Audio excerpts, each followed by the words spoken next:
Number 10. The Bloody Benders.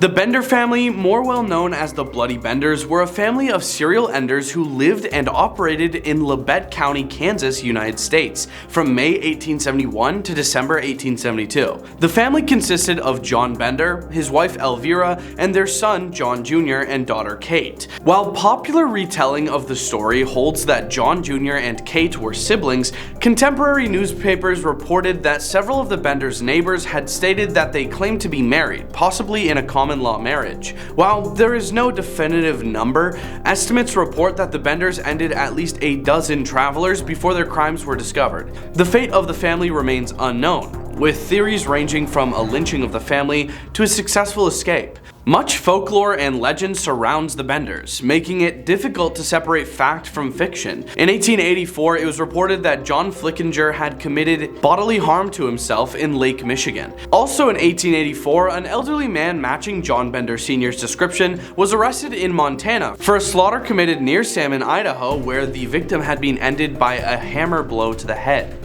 A message requesting positive identification was sent to Cherryvale, but the suspect severed his foot to escape his leg irons and bled.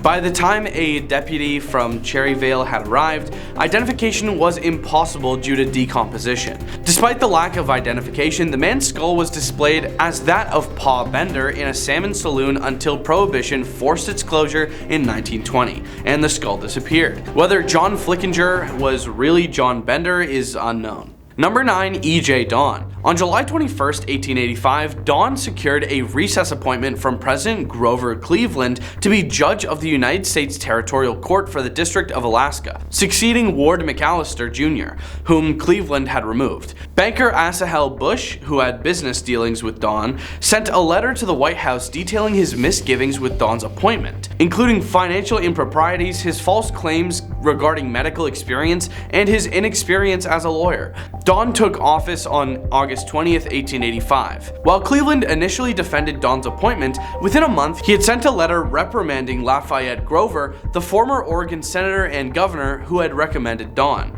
With his application for the judgeship, Don had sent a list of 123 signatures of leading citizens and lawyers recommending him for the post. He also received letters of recommendation from Grover, ex-senator and state Supreme Court Justice James K. Kelly, ex-congressman Rufus Mallory, legislator and businessman William D. Fenton, ex-congressman Lafayette Lane, state treasurer Edward Hirsch, state secretary of state Rocky Earhart, state Supreme Court Justice John Kelsey, Blaine elector and future Alaska Territory Judge Warren Truitt, ex-senator and U.S. Attorney General George Henry Williams, and Governor Zenas Ferry Moody. Cleveland removed Don from office on September 23, 1885, and replaced him with Lafayette Dawson of Missouri. Don continued in an interim capacity and was set to open court in Wrangell on November 2, 1885. But on October 26th, he departed Wrangell on a 150-mile canoe trip to Fort Tongass. He had told several different stories of why he was departing and instructed the marshal to adjourn the court until his return. Don sent letters to his wife admitting to crimes and indicating that he had fled to British Columbia. She informed Governor Alfred P. Swineford of the letters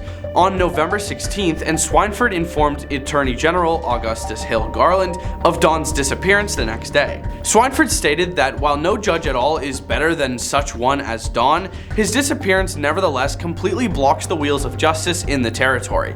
By December 24th, there were 7 summons out for Don in Oregon relating to $30,000 in forgeries and embezzlement. Number 8. Edward Montoro. Edward L. Montoro was an American film producer and distributor known for releasing exploitation films and B-movies during the 1970s and 80s through his company Film Ventures International. Montoro became notorious for producing and promoting films such as Beyond the Door and Grizzly, which were highly derivative of the 1970s blockbuster hits The Exorcist and Jaws, respectively. In 1984, Film Ventures International was on the verge of collapse due to financial issues, including the release failure of Great White, the poor box office performance of Montoro's final film Mutant, and his pending divorce settlement. Montoro eventually embezzled over $1 million from the FBI bank accounts and vanished, never to be seen again. Film Ventures International officially closed in 1985. Montoro's whereabouts remain unknown, though it is believed he fled to Mexico in early 1987 under a false name. It is not even known if he is still alive. Number 7. Peter Madden. In June 1914, Madden was arrested for his suspected involvement in a street mugging. His arrest taking place shortly after midnight, he successfully escaped custody twice before finally being returned to the prison attached to the Yorkville court at the end of the day. It was during one of these escapes that he visited the office of District Attorney Charles S. Whitman, in which he claimed he was not being given a square deal by police and asked for protection. He made another and this time successful escape attempt from the Tombs 3 months later. Sent to the Tombs, he was tried in another mugging with John Ryan. They were both charged with stealing the wallet of a William Beard in Madison Square on June 25th. The wallet contained only $1. Yet he and Ryan were charged with grand larceny. On September 10th, he and Ryan were handcuffed together and marched with 10 other prisoners from the Tombs and across the Bridge of Sighs to the nearby criminal courts building. Under the charge of 2 deputy sheriffs, the party was met by the 2 arresting detectives, who discovered that Madden was missing. Finding Ryan alone, he explained that Madden had escaped while crossing the bridge.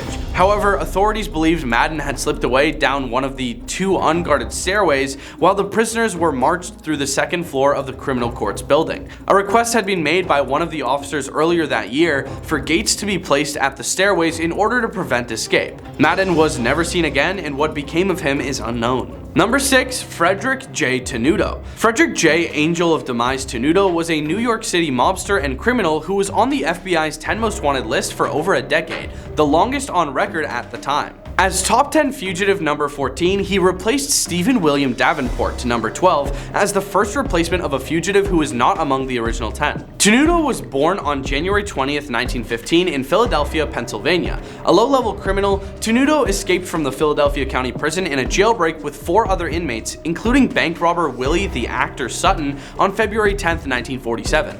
Eluding authorities for several years, Sutton was eventually identified in early 1952 while riding in a New York City subway train by Brooklyn resident Arnold Schuster.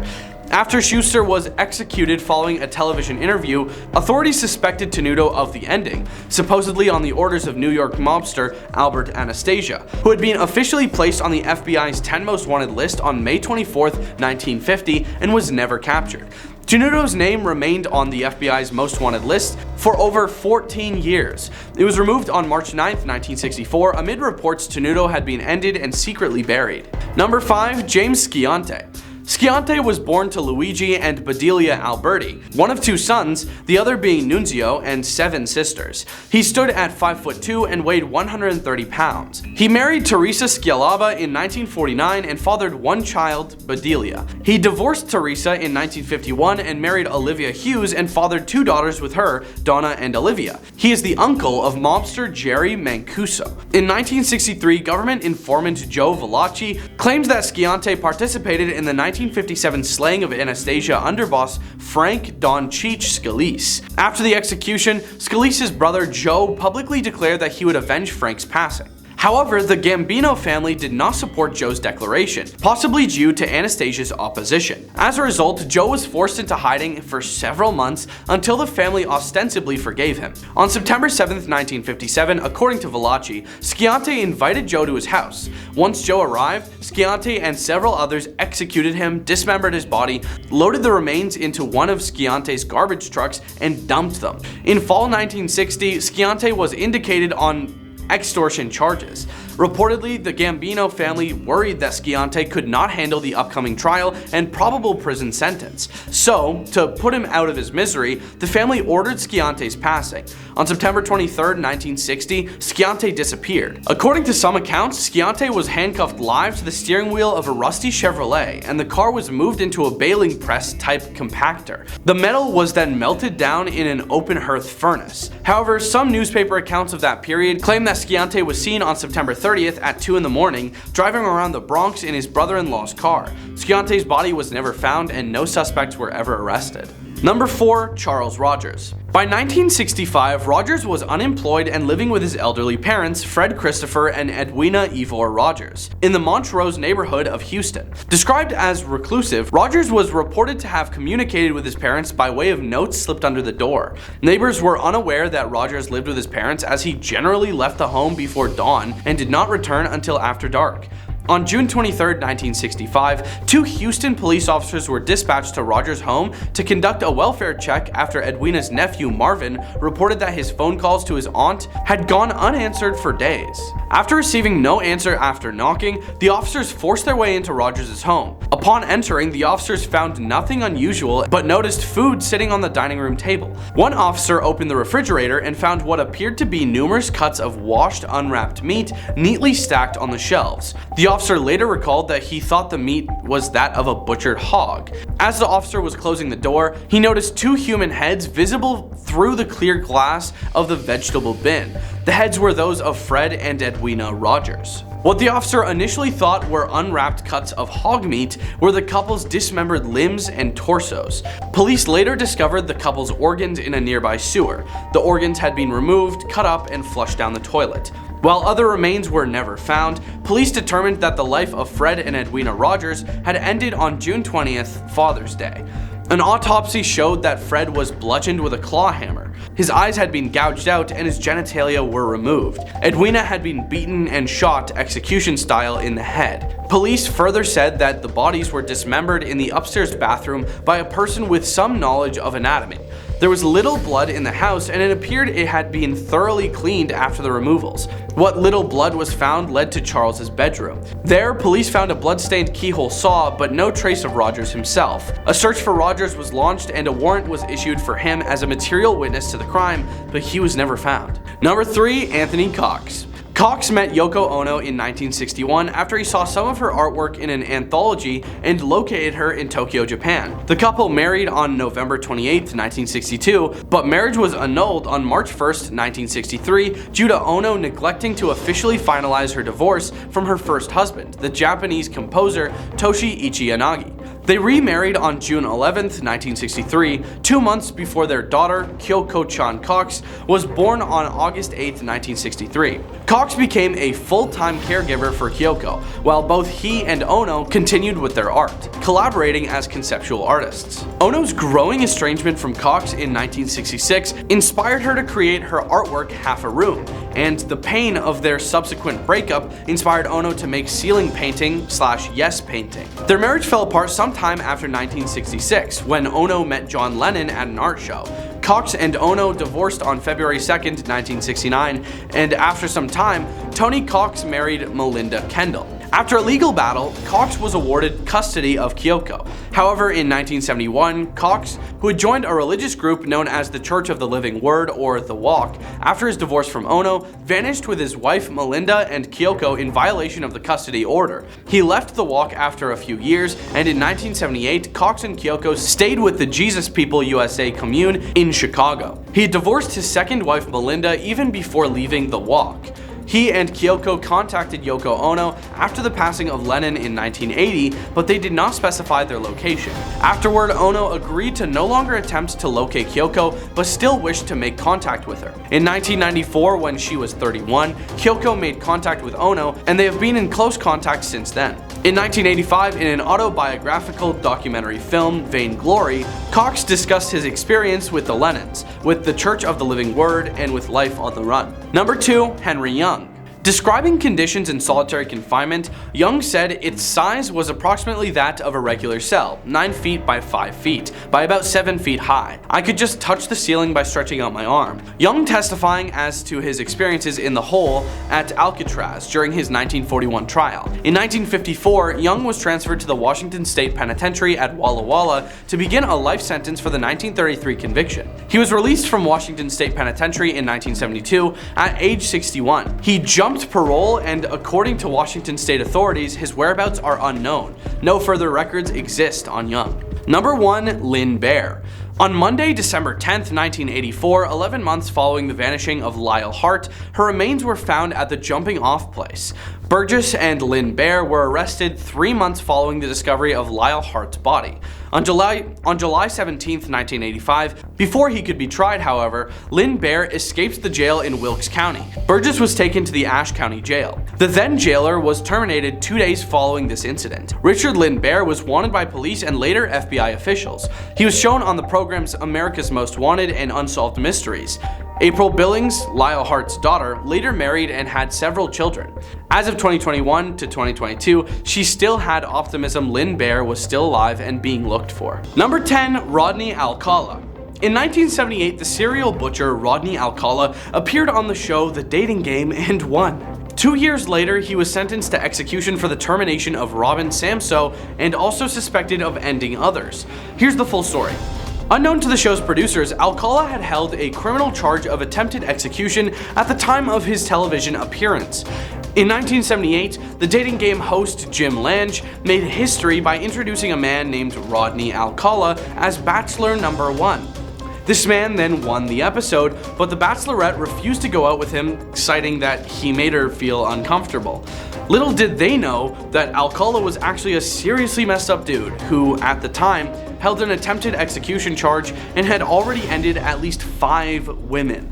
Alcala's spree began in 1960s and ended with his capture in the 1970s. He was then sentenced to execution for the termination of Robin Samso and 4 other women. Alcala later appealed his sentencing twice, with each appeal returning the verdict of guilty. Sadly, despite these convictions, investigators believed that Alcala might have had more victims than we know. In 2021, Alcala, also known as the dating game ender, passed away at the age of 77. Number 9. Juan David Ortiz. In 2018, a US Border Patrol agent was arrested on the suspicion that he may be a serial butcher. The agent, Juan David Ortiz, was thought to have ended 4 women over 2 weeks in a Texan border town called Laredo. At the time, he had been assigned by the Border Patrol to aid in the investigation of his own crimes. Just 2 weeks before Ortiz's arrest, investigators had found the body of a woman with gunshot wounds to the head and wrist. When a second victim was found with similar wounds, it raised suspicion of a serial butcher on the loose. The Texas Rangers then approached the Border Patrol for assistance, and Ortiz, being an intelligence supervisor, was chosen for the job. Fortunately, Ortiz's third would-be victim managed to escape and later identified him as the attacker. By then, however, Ortiz had committed 2 more terminations, bringing his total number of victims to 4. Number 8. Stephen McDaniel. In June 2011, a young woman named Lauren Giddings was reported missing. So, a pair of detectives pulled up to her apartment to start investigating. They found absolutely no trace of Giddings, but unknowingly they already solved the case. When they parked, they did so in front of a row of trash cans. When the garbage man arrived to collect said bins, he couldn't get to the bins because of the cop car, so he left without grabbing the bags. Giddings' body was found in the uncollected trash later that day. In fact, her butcher was just a few feet away from the cops at the time. A local media station conducted a random interview with one of her neighbors, Stephen McDaniel. It was a pretty normal interview up until the media station reported live that Giddings' body was just recovered. Like the parking lot area, I know they've been doing a lot of, I think that's where they have recovered the body or whatever they recovered from there. Body? Had you seen anything there? Had you seen anything there? I mean, we don't know if this is the same person. You know what I mean? Like, they took out a body there earlier. We don't know if it's the same person or not. So that's why we're trying to ask people if they know who lived there. Are you okay, sir? I think I need to sit down. Okay. McDaniel had been showing concern for his neighbor up until they reported this. The guy started being visibly uncomfortable about the interview from then on, and that put him on the radar of the police. Enough forensic evidence was discovered to link him to the crime, which he pleaded guilty to. Funny enough, McDaniel was about to take his bar exam in hopes of becoming a lawyer. Number 7. Robert Frye. In the year 2000, a woman named Betty Lee was found executed in the middle of the desert in New Mexico. A man named Robert Frye and an accomplice managed to kidnap Betty and drove her out to the desert to end her life. On the way back from the crime scene, Frye's car got stuck in the dirt. So, Frye called his father, James Frye, to come and wrench him out with his pickup truck. Only one issue here. His dad also got stuck in the dirt. Now they had to call a pickup truck to get both of them out of the mess. They called Floyd Robinson. Floyd drove his tow truck all the way into the desert of New Mexico, set up his professional equipment, and pulled the 2 cars out. Just kidding, he got stuck too. There were now, somehow, 3 cars in the middle of the desert that were completely stuck. They did the only thing they could think of and called another tow truck. Here comes Charlie Bergen. Charlie Bergen was on the end of his rope right now. He already had a bad night so far and had to drive out in the desert to unstuck 3 idiots. Shortly after arriving at the scene, his wife called him and Charlie wasn't enjoying her nagging. He had bad reception and got frustrated at the entire situation, so he threw his phone into the sand and got the 3 others out of the desert. Charlie's phone was found near the crime scene and he was called in for questioning by the police. Charlie Bergen then recounted the story to the police, which led the police to follow the string of imbeciles back to the first guy, Robert Frye. Forensic evidence linked Frye to the body of Betty Lee and several others. Frye ended up getting stuck in the bin this time. Number 6, Vlado Trajkovski. Vlado Trajkovski was a Macedonian journalist who gained notoriety for reporting on a series of endings targeting elderly women in his hometown. The reports soon caught the eye of thousands of readers, who found his inside knowledge of the crimes riveting. However, in 2008, the local police officers became suspicious of Trajkovski because he seemed to know details that had not been released to the public yet. According to the investigators, Trajkovski knew the exact type of telephone cord used to strangle and tie up the woman, something that only the executioner should have known. His DNA had also been found at 2 of the crime scenes, strengthening their suspicion. As a result, he was arrested and charged with the executions of the 2 elderly women. A few hours after his arrest, however, Trajkovski drowned himself in a bucket of water, leaving behind just a note that said, "I did not commit these executions." Number 5, Craig Payer. On the 27th of December 1986, when a college student named Kara Knott failed to show up at her home, her family reported her missing. Her body was soon found strangled and dumped off an abandoned bridge in San Diego, California. The brutality of the execution quickly caught the attention of the media, and a TV reporter asked to interview a California Highway Patrol officer on how women could protect themselves at night. Anything could happen. Being a female, you could be robbed if you're a male, all the way to where you could be, once you get in that other person's car, you're at their mercy.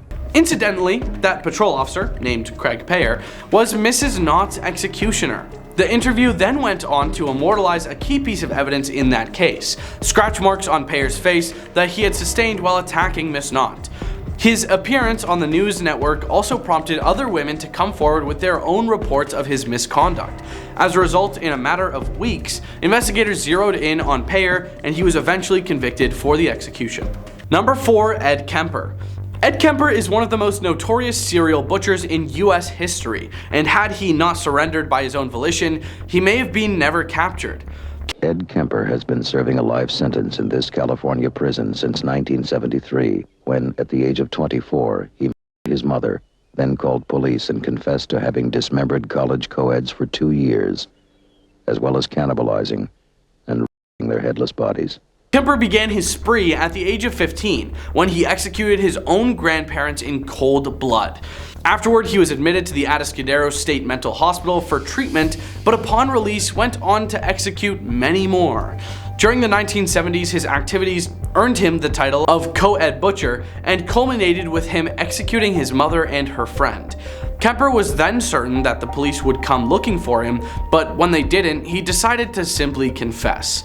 Interestingly, at the time of his executions, Kemper had been a regular at a local cop bar called the Jury Room, and was friends with many police officers. As a result, they refused to believe his confession until he stated details about the crime that only the executioner would have known.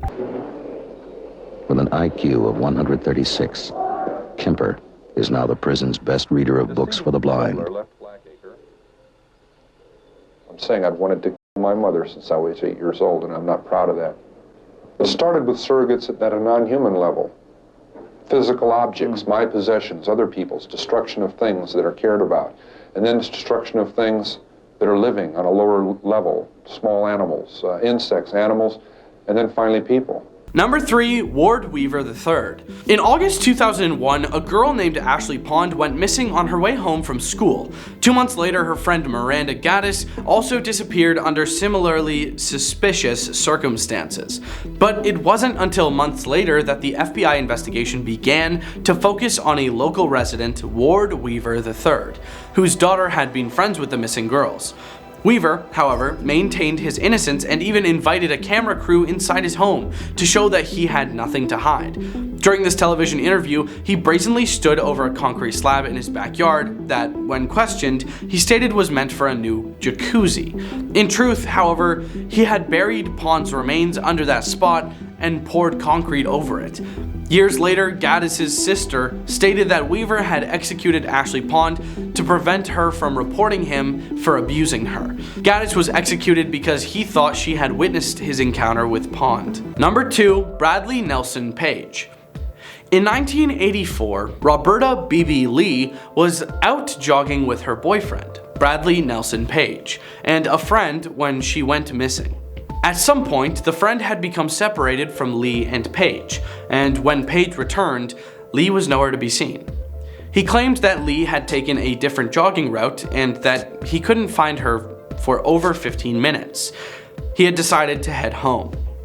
The next day, when Lee's roommate let Page know that she did not come home, he reported her missing. For the next few weeks, major search efforts were initiated, and Page was at the helm of most of them. He distributed flyers with her photographs and description until her body was found in a shallow grave near the jogging route from which she went missing.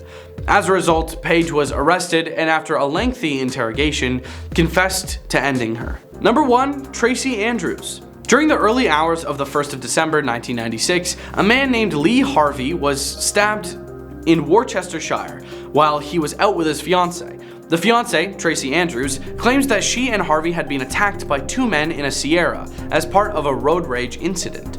She even appeared at press conferences to ask the public for help and recounted her statements of the attack. I saw the man hit Lee. I don't know what with. I didn't see anything. However, the investigators soon grew suspicious of her accounts as they seemed inconsistent with the evidence.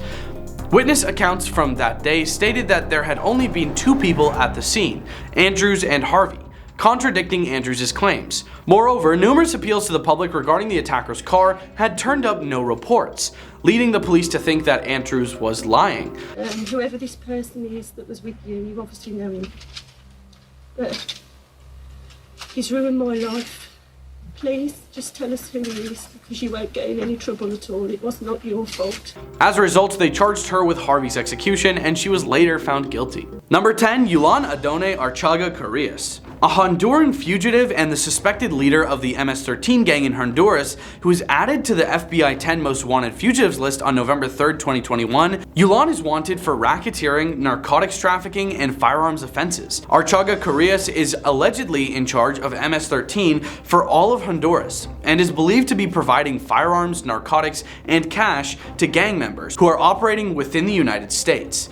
He's also believed to be responsible for ordering the executions of rival gang members. Authorities believe he is still in Honduras. Archaga Carrillas was the 526th fugitive to be placed on the FBI's 10 Most Wanted Fugitives list. He replaced American fugitive Robert William Fisher, who was removed from the list for no longer meeting the list criteria. The FBI is offering a reward of up to $100,000 for information leading to his capture. Number 9, Gilmer Hofdrad. Hofdrad was born on the 17th of December 1962 in Paramaribo. He is a chess player and became national youth champion in 1978, 1979, and 1980. He studied economics at the University of Santiago de Cuba, and in 1988, Hofdrad started working for the Central Bank of Suriname and was a part-time lecturer at the Anton de Kom University. In 1991, he became a full-time professor. In 1999, he started working for the International Monetary Fund in Washington, D.C. In 2010, Hofdrad was appointed governor of the central bank. In 2015, he was appointed to the Ministry of Finance of Suriname in the cabinet of Desi Bouterse. During his tenure, he took out 92 loans, increasing the debt from $9.2 billion to $20.7 billion in Suriname currency. In 2019, the Progressive Reform Party reported Hofdrad to the Prosecutor General for exceeding the debt ceiling. On the 1st of November 2019, the National Assembly voted for a new law which no longer criminalized exceeding the debt ceiling. In January 2020, it was reported that $100 million in US currency was missing from the cash reserves at the central bank. Vice President Ashwin Adden explained that the money was used to buy potatoes and onions. In April 2021, the Prosecutor General filed a request to prosecute Hofdrad for dubious transactions between the central bank and the Belgian company Clearfield. On the 11th of July, an Interpol red notice was issued for money laundering, embezzlement, and corruption. On the 23rd of July, an exit ban was issued. On the 30th of July, it was reported that he had been spotted in Skeldon, Guyana. On the 17th of December 2021, Hofdrad was sentenced in absentia to 12 years imprisonment and a fine of $500,000.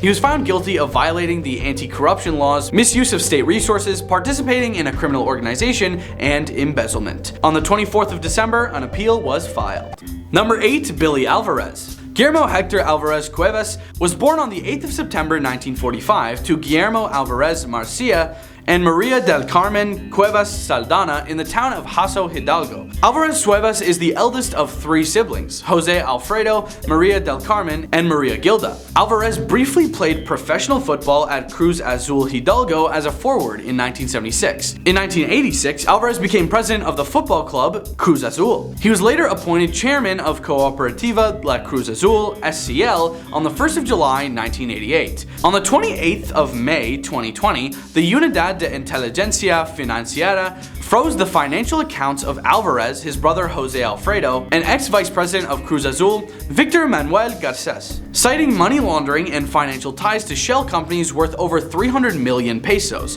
which is approximately $15 million in US currency. Their investigation suggested that between 2013 and 2020, 1.2 billion Mexican pesos, or $60.6 million US dollars, were transferred from the Cruz Azul cooperative into personal offshore bank accounts, namely in the US and Spain.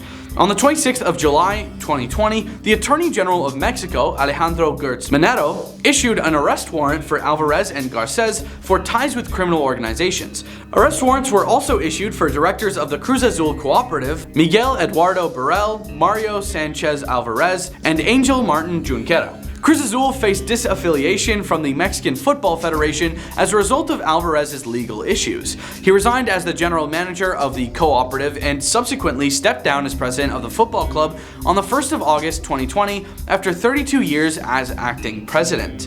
Jamie Ordiales was then appointed as the cooperative's general manager and the club's president. Number 7. Jan Marsalic. Marsalic went to school in Austria but did not obtain a degree. At the age of 19, he founded an e-commerce software company. He started working for Wirecard in 2000 and was initially hired for his knowledge on WAP systems. On the 1st of February 2010, he became the firm's chief operating officer and also joined the company board. His last known residence before he became a fugitive was in Munich. Marsalic is considered one of the main culprits in the Wirecard accounting scandal. The Financial Times reported that Marsalic is a person of interest for a number of European governments due to his alleged links to Russian intelligence. Investigation by Bellingcat, Der Spiegel, and The Insider indicated that Marsalic flew to Minsk hours after he was fired. On the 19th of July 2020, the German Handelsblatt reported that Marsalic was suspected to be in Russia, where he was believed to live under supervision of GRU in a mansion near Moscow. According to Russian media, Marsalic could have been a longtime asset of GRU, recruited at the end of the 1990s through the Austrian-Russian Friendship Society. Among his friends were GRU Colonel Andriy Chuprigin, Stanislav Petlinsky, former officer to the presidential administration in Russia, as well as Rami al-Obaidi, former chief of Libyan intelligence. Marsalic boasted about trips he made to Palmyra as a guest of the Russian military, and helped set up the presence of the Wagner Group in Libya. In August 2020, Interpol issued a red notice for Marsalic, which is a request to law enforcement worldwide to locate and arrest him pending extradition. Number 6. Monica Witt. Monica Elfriede Witt is a former United States Air Force technician sergeant and defense contractor who defected to Iran in 2013. She is a fugitive from a United States Department of Justice indictment for espionage against the United States since 2018. Born in Texas, Witt enlisted in the US Air Force in 1997 as a linguist and studied the Persian language at the Defense Language Institute before becoming an airborne cryptologic language analyst. She was then assigned to the Department of the Air Force Office of Special Investigations, OSI, as an enlisted counterintelligence special agent until separating from the Air Force in 2008. She continued working in intelligence as a military contractor until 2010. After her 2012 conversion to Islam in Iran, Witt became increasingly focused on the religion and the region. Her master's degree capstone presentation lauded them both, and she was soon affiliated with Marzia Hashmi, a suspected Iranian intelligence operative. With Hashemi's assistance, Witt defected to Iran in 2013 and provided the Islamic Republic with assistance and intelligence stemming from her work for and with the United States government. Number 5. Eugene Palmer. A federal arrest warrant was issued for Eugene Palmer on June 10, 2013. He was wanted at the time for an execution he committed. Family members of his have expressed their belief that he passed away in the park. However, according to Haverstraw police, nobody was ever discovered after multiple searches of the area. Palmer depends on medications for a heart condition and diabetes. Eugene Palmer is an outdoorsman, an experienced hunter, angler, and hiker, and is also described as a car enthusiast. He has a deformed left thumb. Authorities believed he may be hiding in Florida or upstate New York, where he has relatives. On May 29, 2019, Palmer was added to the FBI 10 Most Wanted Fugitives list. On August 17, 2021, acting on a tip, the FBI searched the home of one of Palmer's granddaughters in Warwick, New York, but ultimately found nothing. On July 20, 2022, Palmer was removed from the FBI 10 Most Wanted Fugitives list, and it was determined that he no longer fit the list criteria. He was replaced by Omar Alexander Cardenas. Despite his removal, he remains a wanted fugitive. Number 4. Nemesio Oseguera Cervantes. Nemesio Oseguera Cervantes, commonly referred to by his alias El Mencho, is a Mexican substance lord and leader of the Jalisco New Generation Cartel, or CJNG, an organized crime group based in Jalisco. He is the most wanted person in Mexico and one of the most wanted in the US. Both governments are offering up to $30 million in Mexican currency and $10 million in United States currency, respectively, for information leading to his arrest. He is wanted for substance trafficking, organized crime involvement, and undocumented possession of firearms. El Mencho is allegedly responsible for coordinating global substance trafficking operations. Under his command, the CJNG became one of Mexico's leading criminal organizations. Born into poverty in Mexico, El Mencho grew avocados and dropped out of primary school before immigrating illegally to the US in 1980s. After being arrested several times, he was deported to Mexico in the early 1990s and worked for the Milenio cartel. He eventually climbed to the top of the criminal organization and founded the CJNG after several of his bosses were arrested or terminated. His notoriety is also a result of his aggressive leadership and sensationalist acts of violence against both rival criminal groups and Mexican security forces alike. These attacks brought him increased government attention and an extensive manhunt. Security forces suspect he is hiding in the rural terrains of Jalisco, Michoacán, Nayarit, and or Colima, and is guarded by mercenaries with former military training. In February 2022, unconfirmed reports began to surface that El Mencho passed away in a private hospital in Guadalajara, but he still could be out there. Number 3. Bhadres Kumar Patel. On the night of April 12, 2015, Patel and Palak, his wife, were working a night shift at a Dunkin' Donuts in Hanover, Maryland. The store was owned by a relative of Patel, whom the couple were visiting. Surveillance footage showed Palak and Patel walking together in the kitchen at around 9:30 p.m. before disappearing out of view behind some racks. Moments later, Patel re-emerged without his wife, turned off an oven, and left the store.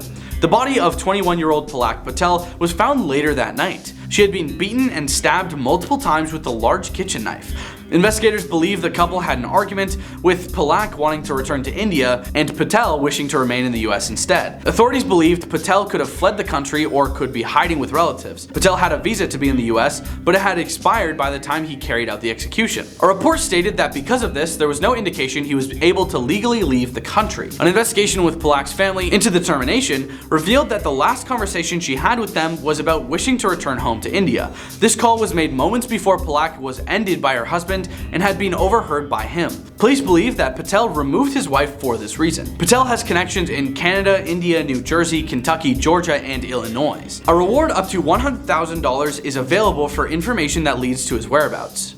Number 2. Arnaldo Jimenez. Arnaldo Jimenez and Estrella Carrera were married on May 11, 2012 at Chicago City Hall. Carrera had 2 children.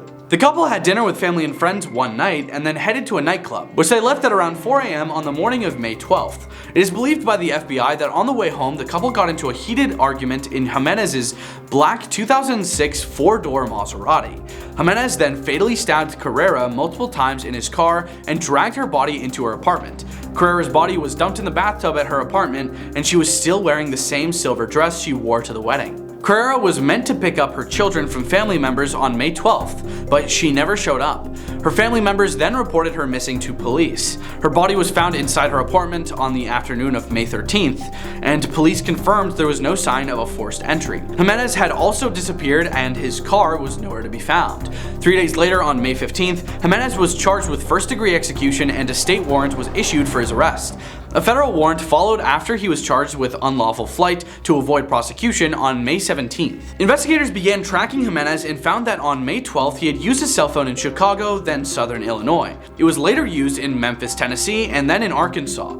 On May 13th, he had made calls from Houston and then in Hidalgo, Mexico. In September 2012, police made a substance arrest on Jimenez's brother, Humberto. During the search of his property, police discovered Arnaldo's black Maserati in the garage. Blood was found inside the car, leading police to the conclusion that Jimenez had ended Carrera in his car and then dragged her body into the bathtub inside her apartment. Police believe Humberto drove Arnaldo to Mexico in his car and left him there. The FBI believes Jimenez is still hiding in Durango, Mexico, specifically in the area of Santiago Papasquero, and he may also be hiding in Reynosa, Tamaulipas, Mexico. Number 1. Vassilis Paleokos. Paleokos grew up in a small village in the mountains of central Greece. Paleokos became famous for his habit of giving most of his money to poor families, making him a local Robin of the Poor, reminiscent of the famous tale of Robin Hood. In 2000, he was sentenced to 25 years in prison for the 1995 kidnapping of Alexander Haitaglu, the CEO of Haitaglu Brothers. On the afternoon of Sunday, June 4th, 2 accomplices hired a trip on a sightseeing helicopter from Agios Kosmas, a coastal suburb of Athens. They hijacked the helicopter using a pistol and a hand grenade and forced the pilot to fly to a prison. When the helicopter arrived, guards believed the helicopter was a visit from prison inspectors. The helicopter flew the prisoners to a cemetery nearby, where they transferred to motorcycles and fled from there. Paleokos was recaptured 2 years later on August 2nd, 2008, in Thessaloniki. On the afternoon of Sunday, February 22nd, Paleokos again escaped from Athens' Korydallos prison by helicopter. He and his cellmate Alket Rizai, 34, climbed a rope ladder thrown to them by a female passenger in the helicopter as it flew over the prison courtyard. Guards on the ground opened fire and the woman fired back with an automatic rifle. No injuries were reported due to the short gunfight, although one prison guard injured himself while trying to pull out his gun. Police said an elderly couple found the helicopter abandoned in the Athenian suburb of Kapandridi, near a highway north of Athens, with its fuel tank leaking from a bullet hole. The pilot was bound and gagged with a hood over his head. He told police the helicopter was chartered by a couple who said they wanted to go from the town of Oedia in central Greece to Athens. The couple had chartered the helicopter a number of times in the previous weeks, with the woman posing as a businesswoman. According to the pilot, who claimed to have been forced into taking part in the escape, Paleokos and Rizai were delivered to a getaway car. The government of Greece faced intense criticism after a second escape from the same facility, and the government responded by firing 3 Justice Ministry officials and arresting 3 prison guards. Paleokos is still at large with a €1 million bounty placed on him for information leading to his arrest. His accomplice Alket Rizai was rearrested in November 2009.